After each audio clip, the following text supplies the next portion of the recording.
Amen. Amen. Gloire au Seigneur. Je voudrais aller avec vous, s'il vous plaît, ce matin dans le livre de l'Exode, au chapitre 17. Exode, chapitre 17. Vous savez que depuis quelques semaines, nous avons entrepris d'étudier quelques phases, quelques épisodes de la vie du peuple d'Israël dans le désert.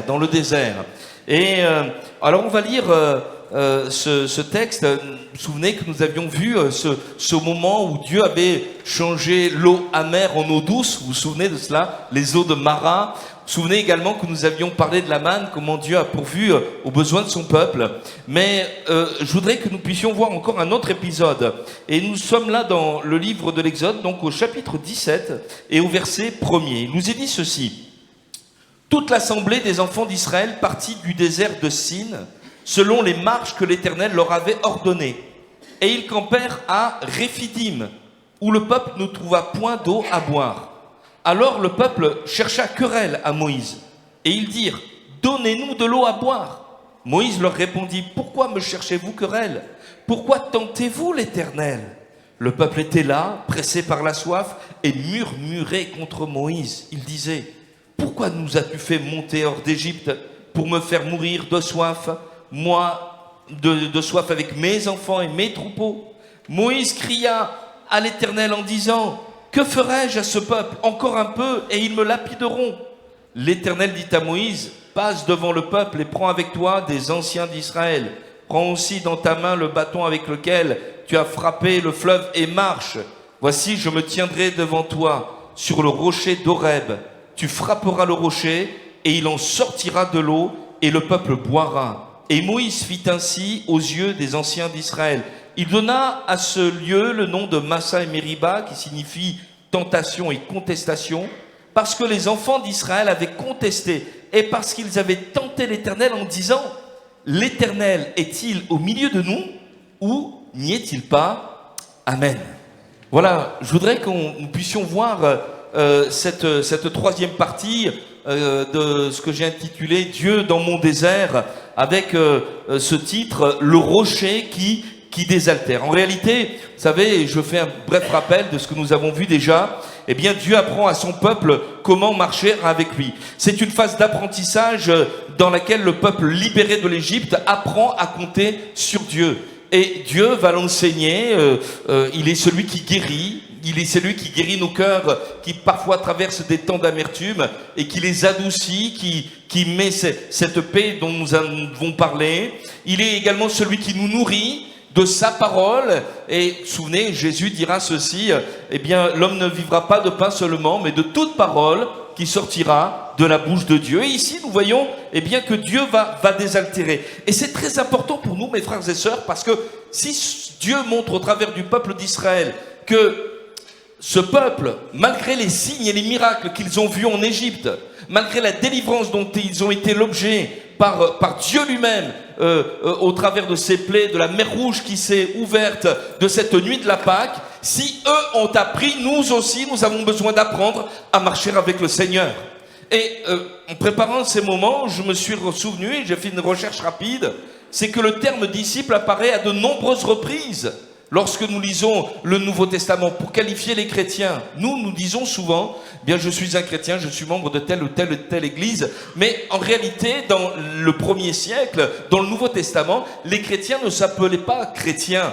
Le mot chrétien apparaît seulement 3 fois dans le Nouveau Testament. Mais j'ai noté que à 276 reprises, que ce soit au pluriel ou au singulier, le terme qui est employé pour désigner les chrétiens, c'est disciples, c'est-à-dire des gens qui suivent Jésus, des disciples, c'est-à-dire des hommes et des femmes qui ont une discipline de vie, c'est-à-dire qu'ils n'agissent pas selon leurs pensées, selon leurs desiderata ou selon leurs désirs, mais ils veulent se conformer à une seule volonté, la volonté du Seigneur. Alléluia! Et c'est ce pourquoi nous sommes ici également. Nous voulons marcher dans le chemin que le Seigneur a prévu pour nous. Et nous voulons comprendre une chose, c'est que cela s'apprend. On a besoin d'apprendre. Qu'est-ce que ça veut dire, Seigneur, marcher avec toi? Et nous comprenons également, mes frères et sœurs, que le salut, ce n'est pas simplement le fait d'avoir accepté Jésus un jour, ou tandis que nous étions dans nos vices, dans nos travers, dans nos péchés, dans nos déséquilibres, peut-être dépression, vide, une vie sans Dieu. Un jour, quelqu'un nous a témoigné de Jésus. L'appel de Dieu a retenti dans notre cœur. Nous avons compris que Dieu est là. Amen. Et que Jésus est notre sauveur. Et qu'il a donné sa vie. Et il y a eu un impact dans votre vie. Il y a eu un impact dans votre cœur. Vous l'avez accepté comme Jésus, comme sauveur, comme Seigneur. Vos péchés ont été effacés. Mais vous avez remarqué, peut-être le lendemain, parce que peut-être que le premier jour, vous étiez, comme dans le ciel. Et le lendemain, vous vous êtes réveillé. Et vous avez dit, mais en fait, je suis toujours sur la terre. Je suis sauvé, mais je ne suis pas encore arrivé. Et on a compris une chose, c'est que le salut, ça ne consiste pas simplement à avoir reçu Jésus comme son sauveur, mais il faut également le suivre comme étant celui qui est le berger de nos âmes, celui qui va nous conduire jusque dans notre pays promis, dans le ciel de gloire. Amen. Alléluia. Et je répète en disant que ces choses-là, cela s'apprend. Et il va y avoir ici plusieurs étapes, et Dieu va leur dire qu'il est un rocher dans le désert. Alors je ne sais pas si le plan apparaît. En ce moment, vous avez plein de plans qui vous apparaissent. C'est formidable. Voilà. Oula, on a changé la présentation. Ce rocher était Christ, le rocher qui désaltère, le rocher de Réphidim et le rocher qui te suit ou le rocher de la grâce. On va venir là-dessus. Alors, le premier point, c'est le rocher qui était Christ, ou ce rocher qui était Christ et ce rocher dans le désert. En réalité, la Bible, et on va le voir au travers de ce que nous allons partager ce matin, la Bible est complètement centrée sur Jésus. Et on emploie ce mot, la Bible, elle est christocentrique, c'est-à-dire elle met Jésus toujours au centre. Et lorsqu'il y a une difficulté dans votre lecture de la parole de Dieu, remettez toujours, mais qu'est-ce que cela m'enseigne sur Jésus? Où est Jésus dans ce texte? Voyez? Et alors vous allez me dire, oui, mais pasteur, vous exagérez. Non, j'exagère pas. Le livre de l'Apocalypse nous dit, par exemple, Apocalypse 19, verset 10, le témoignage de Jésus, c'est l'esprit de la prophétie. C'est-à-dire, la prophétie, c'est-à-dire la parole de Dieu, ce qui vous est apporté. Même la prophétie, ça peut être la prédication de l'évangile. C'est le message inspiré de Dieu. Et l'esprit de la prophétie, c'est la personne de Jésus.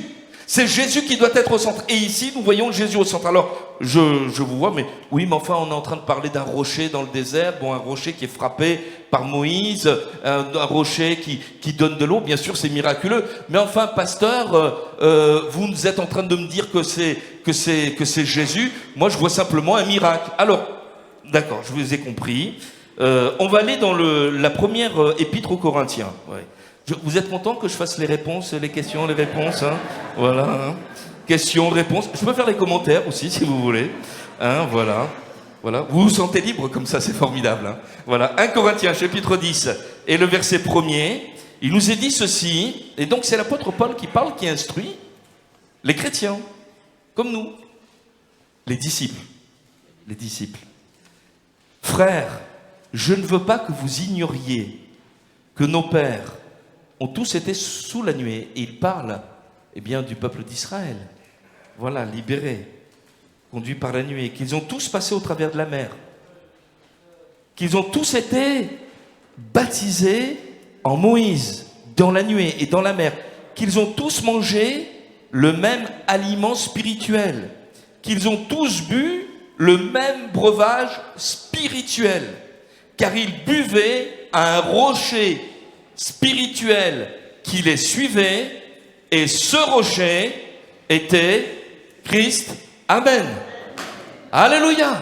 Donc, lorsque Dieu est en train de mettre en place cette éducation pour son peuple, il pense à nous en même temps, pour les temps à venir. Il dit, après la venue de mon fils Jésus, qui aura tout accompli, qui aura donné sa vie, qui sera mort, ressuscité, qui aura répandu l'esprit, j'ai prévu ces choses afin que les disciples qui viendront après comprennent que dans leur désert, il y a un rocher qui les suit, et que ce rocher, c'est Jésus. Alléluia.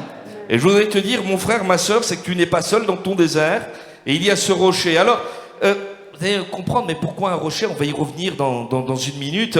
Mais je voudrais tout d'abord retenir votre attention sur un terme qui revient dans 1 Corinthiens 10, là, dans ce que nous avons lu, qui revient à 3 reprises, alors que lorsqu'un adjectif revient souvent, il nous est parlé d'aliments spirituels, il nous est parlé de breuvage spirituel, et il nous est parlé d'un rocher qui est spirituel. En réalité, si on est en train de bien saisir ce qui est en train de se faire, Dieu qui veut nous apprendre à marcher avec lui est en train de nous dire ceci: si tu veux me suivre, il faut que tu deviennes un homme, une femme de l'esprit, conduit par l'esprit, nourri par l'esprit, que tu sois un homme, une femme spirituelle. Alors, on va pas y aller dans toutes les références, mais je vous les donne.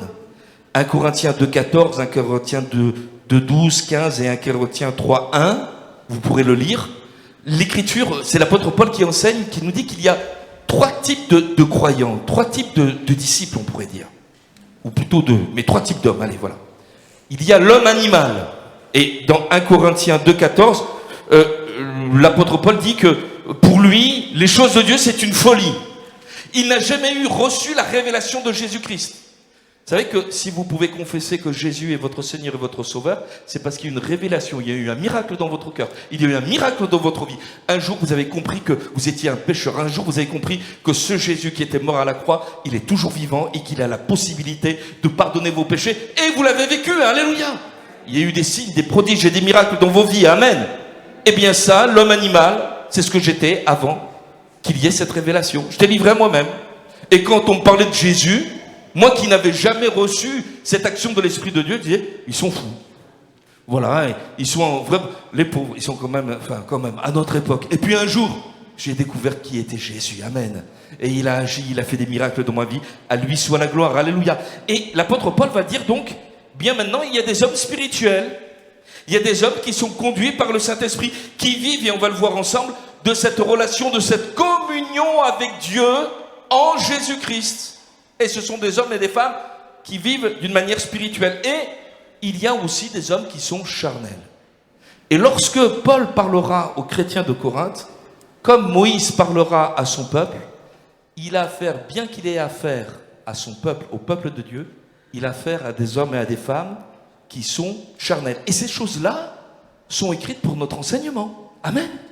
Afin que nous aussi, nous puissions grandir. Alors, qu'est-ce que c'est que quelqu'un de charnel? Un homme charnel, c'est quelqu'un qui, bien que connaissant la personne de Jésus, est en conflit avec la volonté de Dieu.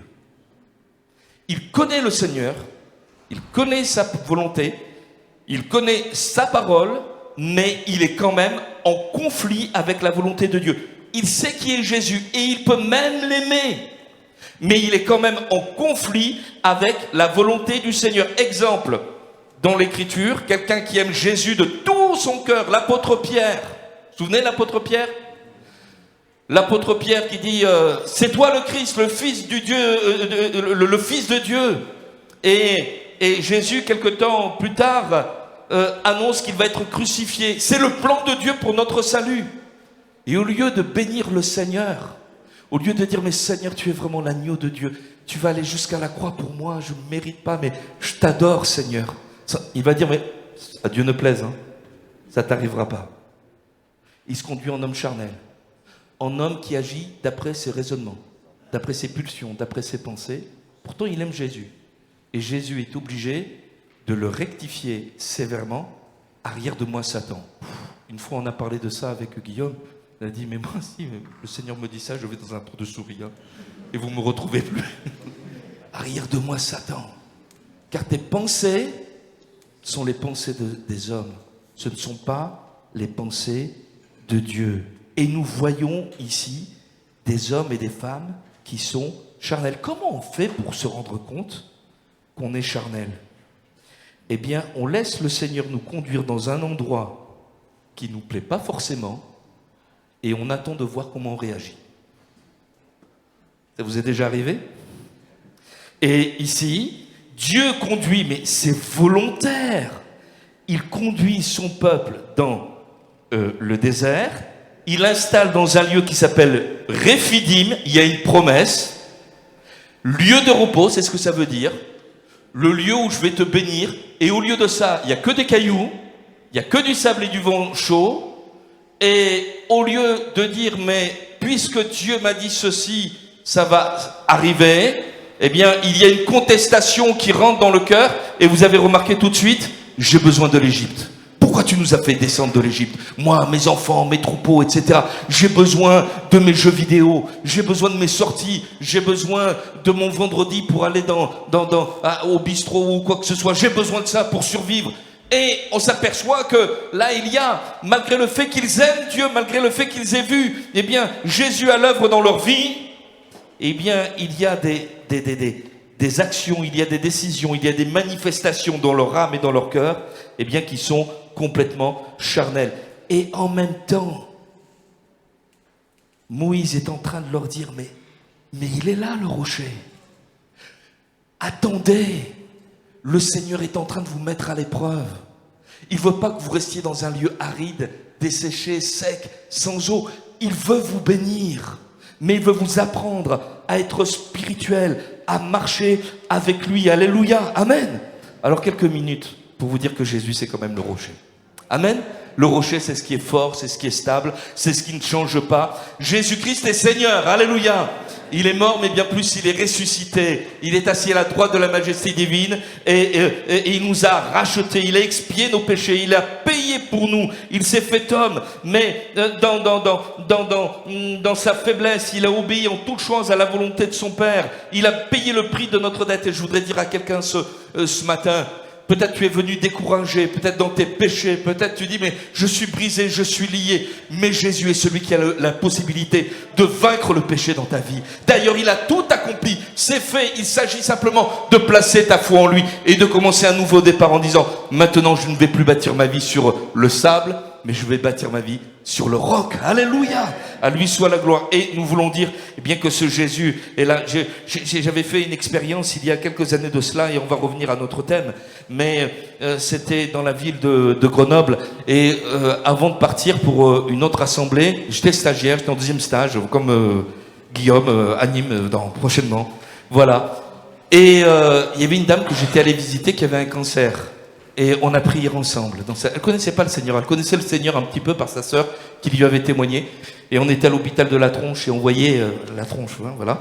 Et c'est la vérité, ça s'appelle comme ça. Et donc, il y avait là, on voyait un pan de falaise. C'est comment ça s'appelle? La Chartreuse. Voilà. On voyait la Chartreuse, c'était à côté. Et je lui ai dit, vous voyez, vous pouvez trembler, mais représentez-vous Jésus comme un roc, un rocher. Regardez cette falaise. Avant que la ville de Grenoble existe, elle était déjà là. Et elle existera encore pour des siècles et des siècles. Mais Jésus est le même hier, aujourd'hui, éternellement. Il est le rocher sur lequel vous pouvez bâtir votre vie. Je suis parti, je n'ai pas pu la revoir. Et 5 ans plus tard, je suis retourné à Grenoble. Et la sœur de cette dame, qui était chrétienne, m'a dit, elle voudrait te voir. Et je suis allé la voir. Elle m'a dit, vous savez, vous êtes venu, vous vous souvenez ce que vous m'avez dit? Ça m'a touché. Et je me suis appuyé sur ces paroles, sur Jésus. Moi, j'étais parti, hein. C'est pas sur le pasteur qu'elle s'est appuyée, c'est sur Jésus. Et elle m'a dit, Jésus m'a guéri de mon cancer. Amen, alléluia, amen. Gloire à Dieu. Il est le rocher, il est le roc sur lequel, nous pouvons nous appuyer. Et il est celui, qui nous désaltère. Le rocher qui nous désaltère. Donc, Jésus est présent. Il y a un doute, est-ce que Dieu est là? Est-ce que Dieu n'est pas là? Si Dieu était là, pourquoi est-ce qu'on passerait par ce temps, par ce désert et il va être révélé. Mais mes frères et sœurs, il me semble, plus je marche avec le Seigneur, plus je réalise une chose, c'est que nos échecs, nos frustrations, nos découragements proviennent pas tellement des événements du dehors. Bien sûr qu'il y a des événements difficiles, comme on l'a vu tout à l'heure, une tornade qui te passe dessus, l'annonce d'un cancer, perte de travail. Bon, il y a des trucs qui nous tombent dessus, on les souhaite à personne, oui ou non? Oui. Et mais en réalité, je suis en train de me rendre compte, et on a eu tous ces témoignages depuis ce matin, que nos échecs, nos frustrations, nos découragements proviennent non pas tellement des événements du dehors, sur lesquels on n'a aucune prise, mais sur une méconnaissance que nous avons de Jésus. Et si nous apprenions à le connaître davantage, et si obéissons à la voix du prophète Osée, Osée chapitre 6 verset 3, cherchons, connaissons l'Éternel. Alléluia. Est-ce qu'il y a un feu dans notre cœur pour dire « J'ai besoin d'en savoir plus sur toi, Seigneur. J'ai besoin de te connaître davantage. J'ai besoin de comprendre pourquoi, Seigneur, dans ton amour, dans ta bonté, tu veux me faire passer dans le désert. » Le désert, c'est l'absence de vie. Le désert, c'est la mort. Et en même temps, le désert, c'est le plan de Dieu. Vivre dans le désert, c'est arriver au bout de toutes nos possibilités. Le désert, c'est ce lieu où Dieu va te parler, où Dieu veut te dire, mais toutes ces aspirations, toutes tes réflexions, tous tes plans, dans la situation que tu es en train de traverser, eh bien, sont inutiles. Toutes tes ressources, eh bien, charnelles, toutes tes possibilités humaines sont inutiles. Maintenant, il ne te reste qu'une seule solution, c'est de compter sur moi. Et là, tu commences à devenir spirituel. Tu commences, et on l'a entendu au travers du don spirituel, de tout ce qui est des choses immatérielles, des choses qu'on ne voit pas, mais des choses qui sont réelles. Dieu est esprit. Alléluia. Ils sont bizarres, ces gens. Ils se réunissent dans un lieu, ils élèvent le nom du Seigneur, le nom de Jésus, et le samedi soir, le matin, ils remettent ça. Mais moi, je vois personne. Dieu est esprit. Et il faut que ceux qui l'adorent, l'adorent. En esprit et en vérité. Alléluia, alléluia. Et donc, le désert, c'est l'école de Dieu. C'est mourir à soi-même. Je le disais tout à l'heure, mais je le répète. Matthieu 16, 24. Si quelqu'un veut venir après moi, qu'il renonce à lui-même, qu'il se charge de sa croix et qu'il me suive. Tu veux apprendre à connaître le Seigneur, tu veux grandir dans ses voies, tu vas apprendre à mourir à toi-même. Le désert, c'est pas agréable parfois. C'est compliqué. On peut pleurer dans le désert parce qu'on n'est que des hommes. Mais je note que Jésus est le consolateur. Vous avez remarqué que le rocher, comment il est appelé dans ce texte? Il est appelé le rocher d'Horeb. Je ne sais pas si vous pouvez retrouver la référence dans Exode au chapitre 17. Mais Horeb, en hébreu, ça signifie le désert. C'est le rocher du désert. Ça signifie, je suis le rocher, mais j'ai vaincu le désert. J'ai vaincu celui qui est capable de te faire mourir. Jésus, mais on a besoin de le comprendre. Et on le comprend dans des situations comme ça. Que Jésus a la victoire sur tout. Amen. C'est dans des situations où, dans mon portefeuille, je le dis de temps en temps, c'était le début de ma marche avec le Seigneur. J'avais fait plusieurs années de fac, j'avais été sans emploi, ma vie c'était un désastre et un échec, et j'avais que Jésus. Et le Seigneur m'a appris à être spirituel, à compter sur lui, sur une parole de Dieu. Chaque jour je lisais la Bible. J'étais assidu à l'église. Parce que là, le Seigneur allait me parler, me ressourcer, me rafraîchir. Le rocher qui me désaltère dans le désert. Alléluia. Et je ne veux pas l'oublier. Et dans mon portefeuille, j'ai gardé ma carte d'ANPE. Vous connaissez l'ANPE, les plus anciens? Maintenant, on appelle ça on appelle toujours ça Pôle emploi. Comment vous dites? Mais vous êtes bien des Français, vous.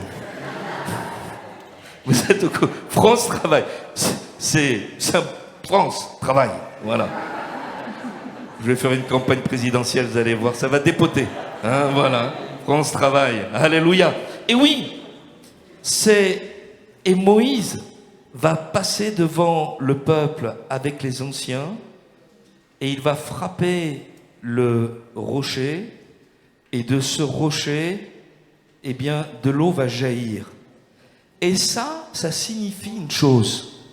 Ça signifie que pour toi qui as choisi Jésus pour rocher, mais il est le rocher qui te suit dans le désert et qui jour après jour, tandis que tu apprends à marcher avec le Seigneur, va t'apprendre à dépendre non pas de tes succès, non pas de la réaction de ton collègue de travail, non pas des nouvelles qui te viennent ici à droite à gauche, mais de ce que le Seigneur va placer dans ton cœur. Il va te remplir de son esprit, par sa parole. Et là, vous me dites, pasteur, quand même, cette fois-ci, vous allez vraiment drôlement trop loin. Parce que vous dites maintenant que le rocher et l'eau, tout ça, c'est l'action du Saint-Esprit. Ben, alors, je vous fais parler encore. Hein. Voilà. On va aller dans Jean chapitre 7 et le verset 37. Jean chapitre 7 et le verset 37. Et pour revenir au contexte, parce que c'est bien toujours de placer la Bible dans le contexte, Jean 7, 37 se passe au moment de la fête des tabernacles. Qu'est-ce que la fête des tabernacles? La fête des tabernacles, c'est une des 7 fêtes de l'Éternel et certainement la plus joyeuse. Il y a 3 principales fêtes parmi le peuple de Dieu qui nous parlent à nous. La première, c'est la Pâque. C'est l'agneau qui a été immolé, on a été libéré. Jésus a donné sa vie pour nous. Amen.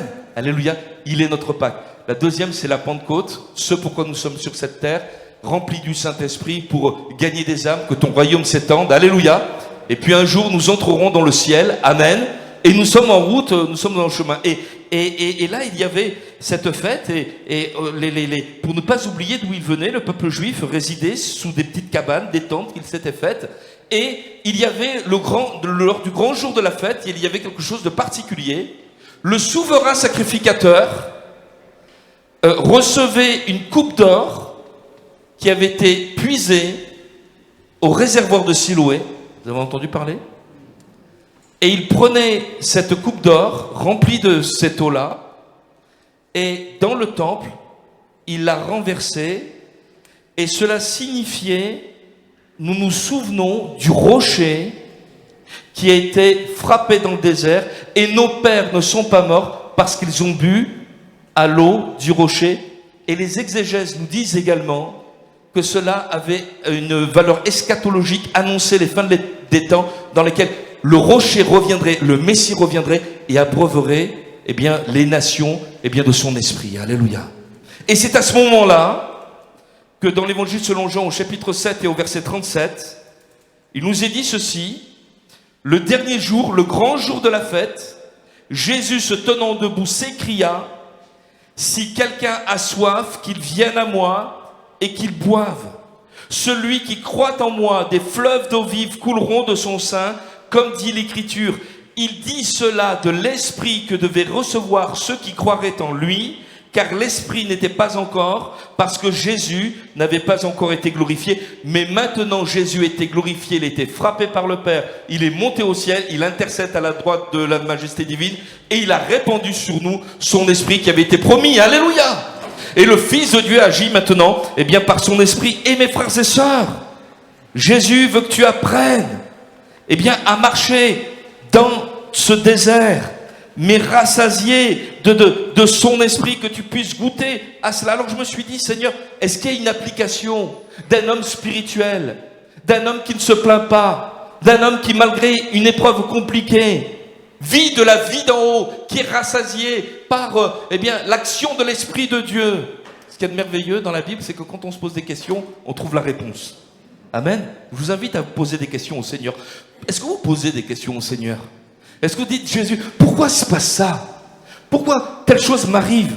Mais lisez la Bible. Vous savez, parfois on est un petit peu honteux, mais même en tant que croyant, on dit oui, je connais la Bible, etc. Et puis on se met à réfléchir par nous-mêmes, et puis on n'arrive à rien. C'est des raisonnements stériles. Et puis on se met comme un petit enfant à relire les Écritures, des textes simples, et le Seigneur nous parle. Amen. Regardez, Philippiens. Vous êtes toujours avec moi, hein? Voilà. Je vous fais pas errer dans le désert, là. Hein? Bon. Merci Seigneur, j'espère. Hein. Gloire à Dieu. Philippiens, chapitre 4, et le verset 4. Un homme qui est dans son désert. Alors lui, son désert, ça s'appelle la prison. Quelqu'un va me dire, ouais, mais le lycée aussi, pour moi, c'est une prison. Cette parole, elle est pour toi, alors peut-être que tu t'ennuies la fac, mon travail, etc. Et oui, parfois, hein. On aimerait être ailleurs. Et la Bible nous dit que si Paul est en prison, c'est que Dieu a un plan. Ça nous change des prédications sur, vous savez, la prospérité. Quand tu marches avec le Seigneur, tu es toujours en bonne santé, tu es riche. Quelqu'un est venu en Ferrari ce matin? Voilà, il faudra me faire un tour, hein, voilà. J'aimerais. Et on entend ça. Et le plan de Dieu pour Paul, c'est pas la Ferrari, c'est pas les îles Baléares, c'est tu vas aller en prison. Et parce que tu seras en prison, jamais comme auparavant, mon nom sera entendu et prêché. Tu vas rendre témoignage même devant l'empereur. Alléluia. Mais par contre, il faut que tu passes par la case prison. C'est comme au Monopoly. Et donc, voici ce qui nous est dit. Comment je tiens, Seigneur, dans mon désert? Merci, Seigneur, j'accepte ta volonté, j'accepte le désert. J'aurais pu dire, mais Seigneur, j'aurais dû rester là-bas, j'aurais dû rester à Éphèse, j'aurais dû rester à Philippe, je serais bien, mon ministère aurait une autre dimension, je serais tranquille en train de... Philippiens 4.4. Réjouissez-vous toujours dans le Seigneur. Je le répète, réjouissez-vous. Que votre douceur soit connue de tous les hommes. Il est en prison, hein. Le Seigneur est proche, ne vous inquiétez de rien, mais en toute chose faites connaître vos besoins à Dieu par des prières, des supplications et des actions de grâce. Et la paix de Dieu, qui surpasse toute intelligence, gardera vos cœurs et vos pensées en Jésus-Christ. Verset 12. Je sais vivre dans l'humiliation, je sais vivre dans l'abondance. En tout et partout, j'ai appris. Tiens, lui aussi, il a appris. Il a appris. Il n'est pas devenu l'apôtre Paul comme ça. Il était Saul de Tarse, il est devenu un enfant de Dieu, il est devenu un disciple, et il est devenu cet apôtre. Et il dira ceci, j'ai appris à être rassasié et à avoir faim, à être dans l'abondance et à être dans la disette. Je puis tout par celui qui me fortifie. Alléluia. Et regardez, il reçoit une offrande de la part des chrétiens de Philippe, bien sûr, qui viennent à son secours, et il dit ceci, mais cependant vous avez bien fait de prendre part à ma détresse, et il dit ceci au verset 18, j'ai tout reçu, je suis dans l'abondance, j'ai été comblé de biens. J'ai l'impression qu'il loge au Carlton, mais il est dans un cachot, il est à Rome. Et je dis, Seigneur, qu'est-ce qui se passe? Comment ça se fait? Vous avez remarqué? Réjouissez-vous, il y a la joie. Verset 5, Philippiens 4, 5. Que votre douceur, il y a la douceur. La proximité de Jésus, il l'a. Le Seigneur est proche. L'inquiétude, il l'a pas. Ça veut dire qu'il a la foi. Et puis, il nous est parlé de paix. Là, je vous ai cité 5 composantes du fruit de l'esprit qui est l'amour. Cet homme, dans sa prison, dans son désert, il boit l'eau du rocher. Il a appris à dépendre des paroles de Dieu. Il a appris à dépendre de la grâce de Dieu. Et mon frère, ma sœur, c'est cela que le Seigneur veut t'apprendre à faire. C'est que jour après jour, tu dépends de ce Sauveur Tout-Puissant qui ne t'abandonnera jamais, qui est toujours là et qui a un plan bien merveilleux. C'est que au lieu qu'il y ait Massa, Mériba, des tentations et des contestations dans ton âme, que ce lieu devienne Réphidim, un jardin. Alléluia. Alors là, il y a des textes que je voudrais vous lire, parce qu'il y a des promesses. J'ai entendu tout à l'heure que vous aimiez les promesses de Dieu. Amen. Alors je voudrais lire avec vous dans Ésaïe au chapitre 41. Est-ce que vous aimez lire la Bible? Alors lisez ces paroles. Et toi qui traverses un désert, le Seigneur veut t'attacher à une rencontre personnelle, à développer ta relation, ta communion avec lui. Mais il faut que tu y passes du temps. Et il nous est dit, voici les promesses, 41 et verset 17. Les malheureux, les indigents cherchent de l'eau, il n'y en a point. Leur langue est desséchée par la soif. Moi, l'Éternel, je les exaucerai. Moi, le Dieu d'Israël, je ne les abandonnerai pas. Je ferai jaillir des fleuves sur les collines et des sources au milieu des vallées. Je changerai le désert en étang et la terre aride en courant. Je mettrai dans le désert le cèdre, l'acacia, le myrrhe, l'olivier. Je mettrai dans les lieux stériles le cyprès, l'orme et le buis, tous ensemble, afin qu'ils voient, qu'ils sachent, et qu'ils observent, qu'ils considèrent que la main de l'Éternel a fait ces choses, que le Saint d'Israël en est l'auteur. Amen. Dans ton désert. Et le but du Seigneur, c'est au travers de ta vie, de montrer qu'au travers de la relation que tu as, avec ton Dieu, le plus affreux des déserts peut se changer en jardin en un lieu de résidence, en un lieu d'habitation, en un lieu de repos, en un réphidim. Alléluia. Il est celui qui parle, il est celui qui veut te bénir. Et ce matin, que nous puissions revenir comme Moïse à une simplicité de la foi. Vous avez remarqué que Moïse, il devait être simple. On va crier vers lui, ouais, tu nous as fait descendre de l'Égypte, on a faim, on a soif, mais c'est pour nous faire mourir que tu nous as fait descendu. Et il va dire, mais pourquoi vous criez sur moi? Mais pourquoi, voilà, vous êtes en train de dire, mais Dieu est là. Et au lieu de chercher dans son chapeau toutes sortes de réponses, toutes sortes d'arguments, toutes sortes de solutions, il va aller vers le rocher. Et ce matin, peut-être que c'est cela dont tu as besoin. Tout simplement revenir, au rocher, te mettre à ses pieds. Vous savez, il me semble qu'il y a deux catégories d'enfants de Dieu. Il y a des enfants de Dieu qui sont sauvés, qui aiment le Seigneur, mais qui restent en périphérie. Merci Seigneur, tu m'as sauvé, maintenant je m'occupe du reste. Et ta vie, c'est Massa, c'est Mériba. C'est contestation, toujours en combat. Je ne dis pas qu'il n'y a pas des combats, mais ces combats, au lieu de te rendre vainqueur, ça te rend la vie triste. Voilà, tu es toujours abattu, etc. Puis il y a d'autres enfants de Dieu qui ont les mêmes choses que toi.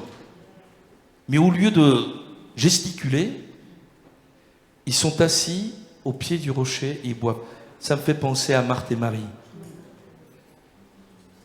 Marthe, Seigneur, je t'aime, je te reçois, je fais tout à la maison. Hein. C'est moi, tac, tac, tac, c'est moi la patronne. Et il y a l'autre, Marie, non, mais la patronne, c'est pas toi, le patron, pardon, hein.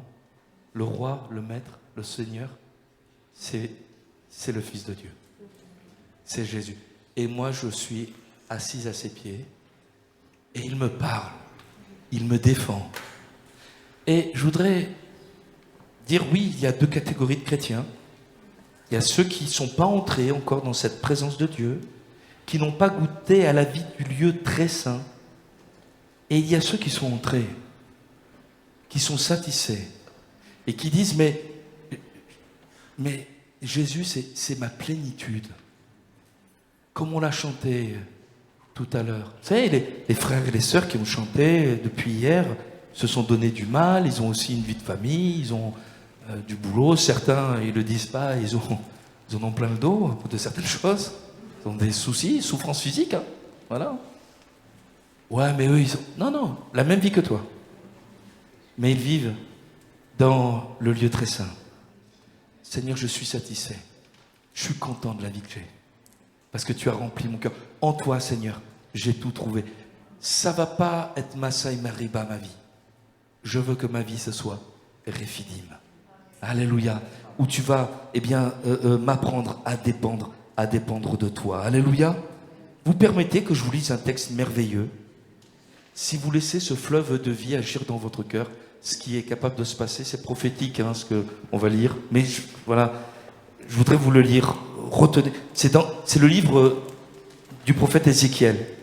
Ézéchiel au chapitre 47. Et on va lire à partir du verset 8. Ézéchiel annonce cette vie-là dans le lieu très saint. La porte, elle est ouverte, tu peux rentrer comme tu veux. Le voile a été déchiré.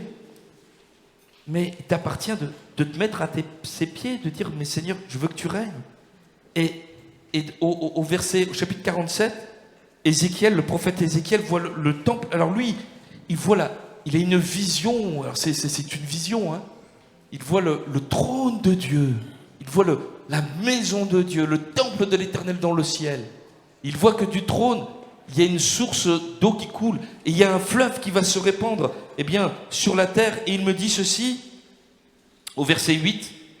Cette eau coulera vers le district oriental, descendra dans la plaine, entrera dans la mer, et lorsqu'elle se sera jetée dans la mer, les eaux de la mer deviendront saines.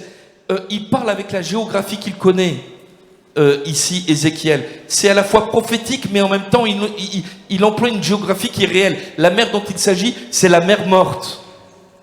C'est la mer où il n'y a aucun poisson. Je ne sais pas si certains sont allés en Israël. Le taux de sel est tellement élevé, peut-être vous avez vu des photos, que vous ne pouvez pas couler. Vous êtes obligé de flotter. Donc c'est la mer morte parce qu'aucune vie peut s'y développer. Et là il nous est dit, eh bien cette eau, comprenez, le Saint-Esprit, l'action de l'Esprit, la vie de Jésus, ta communion avec Dieu, l'action du Saint-Esprit, elle coule. Et puis lorsqu'elle se sera jetée dans la mer, les eaux de la mer deviendront saines.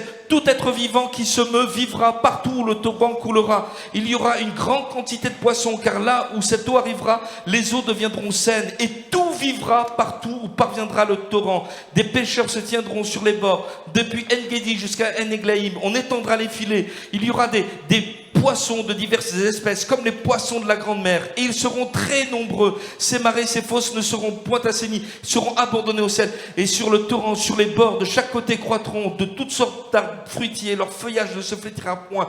Leur fruit n'aura point de fin. Ils mûriront tous les mois, parce que les eaux sortiront du sanctuaire. Leurs fruits serviront de nourriture et leurs feuilles de remède. Amen. Alléluia. Il y a une annonce aussi de la vie avec Dieu dans le ciel, le jardin d'Éden retrouvé, etc. Mais il me semble qu'il y a aussi pour nos vies quelque chose d'actuel. Alléluia. Dans ton désert, si ton cœur est ouvert à l'action du Saint-Esprit, alors ce cœur sera comme une source d'eau vive de laquelle jaillira bien cette eau, et bien qui donne la vie. Alléluia. Amen. Et je voudrais te parler simplement et te demander, te poser cette question. Veux-tu de cette vie? Amen. Alléluia. Moi, j'en ai besoin. Amen. J'en ai besoin. J'ai besoin que mes enfants, mon épouse, les frères que vous êtes, les sœurs que vous êtes, puissent voir au travers de moi, humblement, mais que quand on vit avec le Seigneur, on est heureux, on porte du fruit. Alléluia. C'est pas stérile, c'est pas triste la vie avec Dieu, c'est joyeux. On organise des temps, on a des soirées de louanges, on a des cultes, mais on n'est pas épuisé, on n'est pas fatigué. Et même si on est fatigué, on est épuisé, mais le Seigneur nous relève. Alléluia. Et puis on se marche sur les pieds peut-être avec certains, voilà, on se demande pardon. Et la vie continue avec Jésus. Amen. C'est la vie avec Dieu. Amen. C'est Messa et Meriba qui se transforment, eh bien, en Réphidim. Je termine. Je ne l'ai pas dit 3 fois, mais voilà. Mais il faut que je termine quand même. Mon dernier point, c'était le rocher qui te suit dans 1 Corinthiens 10. Paul dira, ce rocher, il y avait un rocher qui les suivait, ce rocher était Christ. Ce peuple n'a pas été toujours à la hauteur des attentes de Dieu. Il faut le reconnaître. Là, ce qui est très surprenant, c'est qu'ils se rebellent, alors que Dieu déjà a changé l'eau amère en eau douce. Ils avaient faim, il leur a déjà donné de la manne et des cailles. Et puis là, ça rouspète encore. Bon, on va pas refaire l'histoire, voilà, etc. Et on veut se dire, Seigneur, est-ce que moi je suis toujours à la hauteur de tes attentes? Est-ce que je suis comme tu aimerais que je sois? Bon, c'est entre lui et moi. C'est entre le Seigneur et vous. Mais enfin, en toute humilité, on peut dire, comme l'apôtre Paul, j'ai pas encore atteint la perfection. Hein. Voilà. Vous me regardez, non, vous croyez que j'étais parfait, mais non, mais je suis désolé. Hein. Non. Mais non, Seigneur Jésus. Mais pourtant, ta parole nous dit que pendant tout ce temps d'étape, tandis qu'ils étaient en train de grandir, ce rocher les suivait. Tu as besoin d'apprendre. Peut-être que tu es dans une période où tu te dis, Seigneur, ces chants sont merveilleux, la paix de Dieu, le don spirituel, si on en a entendu parler, si le Seigneur a pris le soin de nous parler de cela, c'est qu'on a vraiment besoin de faire des progrès dans ce domaine-là, oui ou non? Si ça nous a été rappelé au travers de cet épisode, de cette tempête, c'est que vraiment, peut-être certains d'entre nous, et je me mets dedans, on a peut-être un peu de mal à expérimenter cette paix lorsque tout s'agite autour de nous, oui ou non? Si tout allait bien, le Seigneur n'aurait pas le soin de nous parler, mais ça signifie, Seigneur, mais combien est grande ta miséricorde envers nous. Le rocher me suit, Seigneur. Alléluia. Celui qui va me désaltérer. Et je voudrais te dire ceci. Bâtis ta vie sur le rocher. Cache-toi dans le rocher. Je ne veux pas aller plus loin, mais le rocher a toute une histoire parce que Moïse qui voudra s'approcher de Dieu pour intercéder pour son peuple, eh bien, Dieu lui dira, tu ne pourras pas me voir face à face, mais il y aura un rocher et tu vas te cacher dans ce rocher. Et ce rocher, c'est toujours Jésus. Je peux m'approcher de mon Père Céleste, malgré mes imperfections, mes faiblesses, mes limitations. Mais je suis caché en Christ. Et quand mon Père Céleste me voit, il ne voit plus ce que j'étais. Amen. Il voit Jésus. Amen. Alléluia. Je suis un enfant de Dieu. parce que Jésus a fait de moi cela. Alléluia. Alors, je voudrais qu'on puisse prier et qu'on puisse dire, Seigneur, je veux être un homme, une femme spirituelle qui dépend de sa relation avec Dieu par le Saint-Esprit. Vous voulez bien, alléluia? Peut-être que vous sentez sexe ce matin, peut-être que quelqu'un se sent fragile, mais Seigneur veut nous inviter à poser tout à nouveau nos pieds, notre foi sur lui-même, sur le roc qu'il est, sur le rocher qu'il est. Peut-être que tu vis ton travail, tu vis peut-être même ta vie de famille comme une prison et tu dis j'aimerais être ailleurs, j'aimerais faire autre chose. Peut-être des choses se sont transformées en prison parce que ton cœur est devenu sec. Mais l'Écriture nous montre que Paul s'est retrouvé en prison pour un plan bien précis qui était le plan de Dieu. C'est qu'au travers de cette prison, il y ait des eaux vives qui coulent. Et que ce désert, ce Massa, ce Mériba, par l'action de l'Esprit de Dieu, devienne un lieu de vie réphidim dans ta vie. Alléluia. Seigneur mon Dieu, nous sommes sous ton regard et nous voulons te dire merci, Seigneur Jésus, pour ta bonté, pour ta grâce et pour tout ce que nous expérimentons, Seigneur, pour tout ce que nous vivons. Seigneur, je veux te remercier pour ces temps de visitation où, Seigneur, tu nous fais goûter des choses merveilleuses. Dans ton amour, tu nous partages cette paix, cette joie, cette douceur, cette bienveillance. Seigneur, cet amour. Seigneur, nous avons besoin de dépendre de toi. Seigneur, tu vois celle qui est venu avec ses peurs, ses craintes, son agitation, peut-être même sa colère, qui dit, mais ça ne peut plus durer comme ça. Mais Dieu est-il avec moi ou pas? Mais qu'est-ce qui m'arrive? Mais Dieu est là. Il est avec toi dans ton désert. Il veut changer ce désert en jardin. Mais il faut que tu t'asseyes un instant. Que tu redeviennes un disciple de Jésus-Christ. Et que tu le laisses régner. Alors des fleuves d'eau vive couleront de son sein. Des fleuves d'eau vive viendront dans ton cœur. Et tu seras restauré, changé. Tu deviendras un arbre verdoyant.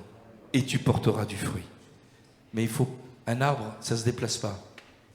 Un arbre, ça reste planté près des torrents d'eau. Reste attaché à Jésus. Alléluia. Gloire au Seigneur. Quelqu'un peut-être voudrait-il que l'on prie pour lui, pour elle, en disant, mais moi j'ai besoin que le Seigneur me rafraîchisse. Ma vie, elle est comme un désert. Et j'ai besoin d'une restauration. Et il y a des mains qui se lèvent. Peut-être quelqu'un d'autre voudrait que plusieurs lèvent leurs mains. Alléluia. Et on bénit le Seigneur. On glorifie le beau nom de Jésus. Amen. On prie le Seigneur tous ensemble. Seigneur, je veux t'apporter ces bien-aimés, Seigneur, mon Dieu, te demandant de les bénir. Seigneur, te demandant, Seigneur, de les rafraîchir dans leurs âmes, de les restaurer. S'il y a un manque de pardon, s'il y a comme, Seigneur, une amertume, une rancœur, ou même de l'incrédulité qui est entrée, que cela soit balayé par l'action puissante du Saint-Esprit. Seigneur, qui prend de ce qui est à toi et qui nous le communique, qui nous le fait vivre, parce que tu es vivant, Seigneur. Mon Dieu, notre monde est comme un désert et nous sommes dans un désert. Mais Seigneur, tu es le rocher, Seigneur, frappé du Père. Et de toi vient l'eau, Seigneur Jésus, qui nous désaltère. La vie puissante qui nous rend plus que vainqueurs. Alléluia. Alors Seigneur, merci de bénir ces bien-aimés. Père Céleste, je te le demande dans le nom précieux de Jésus. Celui, celle qui peut-être a reçu de mauvaises nouvelles. Celui, celle peut-être qui, Seigneur, dans sa solitude, Seigneur, est en train Seigneur, de crouler, Seigneur mon Dieu, sous des pensées qui l'accablent. Seigneur, que tout cela soit chassé par l'action puissante du Saint-Esprit. Seigneur mon Dieu, et qu'au lieu de la solitude, il y ait la plénitude dans le nom précieux de Jésus. Seigneur, tu es Dieu dans notre désert et tu es tout puissant. À toi toute la gloire, Seigneur. Alléluia. Je te dis que si tu crois, tu verras la gloire de Dieu. Je te dis que si tu crois, tu verras la gloire de Dieu. Tu verras la gloire de Dieu. Tu verras la gloire de Dieu. Je te dis que si tu crois, tu verras la gloire de Dieu. Amen. Gloire au Seigneur. Alléluia.